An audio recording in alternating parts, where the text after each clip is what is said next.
The sun was already high, spilling harsh white light across the busy city street, when a single moment quietly collided two lives that were never meant to meet, and yet would never be the same again. The smell of hot asphalt mixed with dust and exhaust, and somewhere between the honking cars and rushing footsteps, destiny paused, took a breath, and chose a broken sidewalk as its stage. Before we go any further, if stories like this move you, inspire you, or remind you of the hidden humanity around us, please take a moment to like this video, comment your thoughts, share it with someone who needs hope, and subscribe to the channel Heart Glow Story for more heart-touching stories like this. Ethan Crowell walked fast, the way people do when they believe time is their enemy.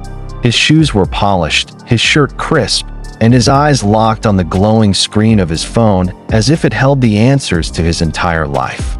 The world saw him as successful, organized, and confident, but inside him lived a constant storm of pressure and quiet fear. He measured his worth by deadlines, promotions, and numbers on a screen, and every morning felt like a test he could not afford to fail. The day was bright, but Ethan barely noticed the sky. A few steps away from the curb, sitting on flattened cardboard in the shade of a struggling tree, was a man the city had long stopped seeing. His name was Samuel Hargrove, though no one had spoken it aloud in years. His clothes were worn thin, his hands rough and cracked, and his face carried the deep lines of someone who had lived many lives in one lifetime. His hair, streaked with gray, caught the sunlight as he leaned slightly forward, watching the city move past him like a river that no longer remembered his name. Samuel had once known mornings like this from the other side of life.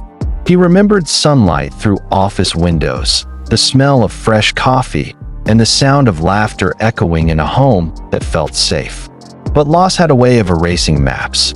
One accident, one hospital room, one empty house, and the ground beneath his feet had vanished.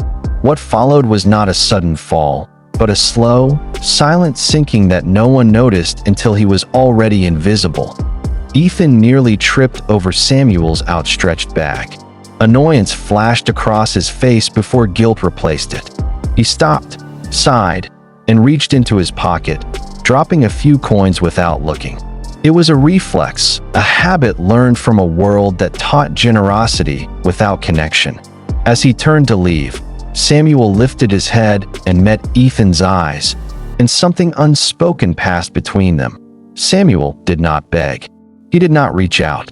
He simply watched Ethan with a calm, steady gaze that felt unsettling in its gentleness.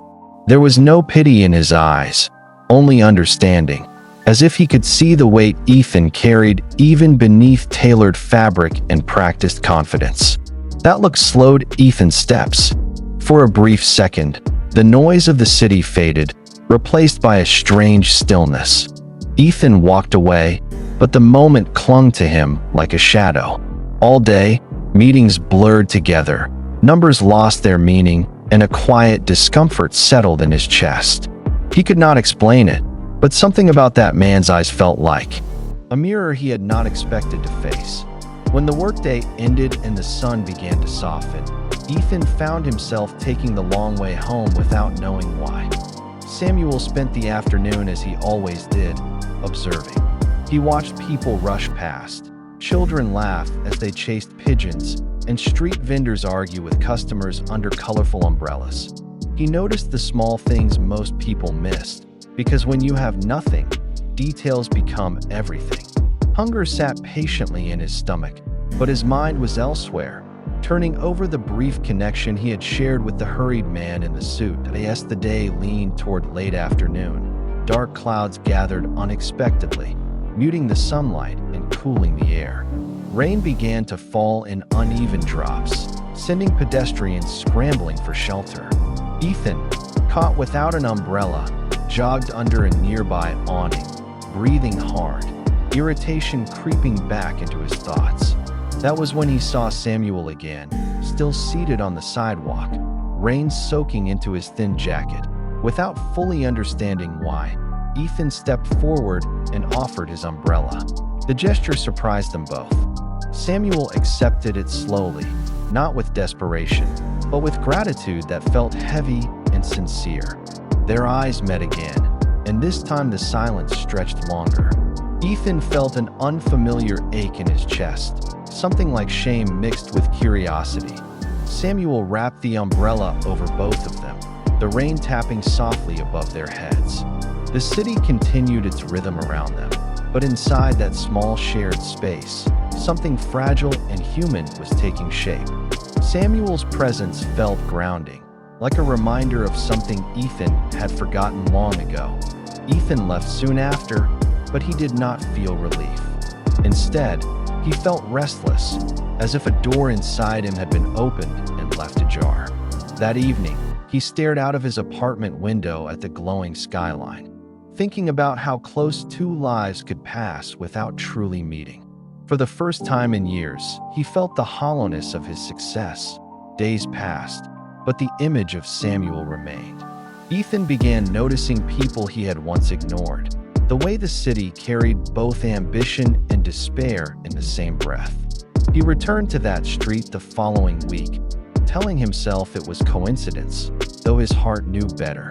Samuel was there, sitting in the daylight, the same quiet presence, as if he had been waiting. This time, Ethan sat down beside him. The concrete was cold and unforgiving, but the act felt necessary. He did not know what he expected, only that something in his life had shifted, and he could not go back to pretending otherwise. Samuel looked at him, recognition softening his expression, and the city seemed to hold its breath.